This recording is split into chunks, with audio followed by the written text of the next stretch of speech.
ಯಾರೇ ಅಕ್ಕ ಬೆಂಗಳೂರು ಕಾಯೋಳು ಅಮ್ಮನಿಗೆ ಅಮ್ಮ ಅಣ್ಣಮ್ಮ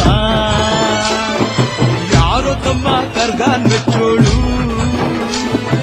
ಮಲ್ಲಿಗೆಯ ಮುಡಿಯೋ ಅಣ್ಣಮ್ಮ ಬರುತ್ತೀನೆಂದರೆ ಇಲ್ಲಿಗೆ ಬರೋ ತನಕ ಮೌನಿ ಕೊಡುತ್ತೀನೆಂದರೆ ಹರಕೆ ಕೊಡೋ ತನಕ ಕೋಪಿ ಆಡಿದ ಮಾತನ್ ಮೀದಿರೋ ಭಕ್ತರ ಇವಳಿಗೆ ಇಷ್ಟ ಇಷ್ಟ ಯಾರೇ ಅಕ್ಕ ಬೆಂಗಳೂರು ಕಾಯೋಳು ಅಮ್ಮನಿಗೆ ಅಮ್ಮ ಅಣ್ಣಮ್ಮ ಯಾರೋ ತಮ್ಮ ಕರ್ಗಾನ್ ಮೆಚ್ಚೋಳು ಮಲ್ಲಿಗೆಯ ಮುಡಿಯೋ ಅಣ್ಣಮ್ಮ ಕಾಡು ಮಲ್ಲೇಶನೇ ಒಮ್ಮೆ ತಾಯ ಬೇಡಿದ ಬಿಲ್ವ ಪತ್ರೆಯ ಮರವ ಬೆಳೆಸು ಎಂದು ಬಯಸಿದ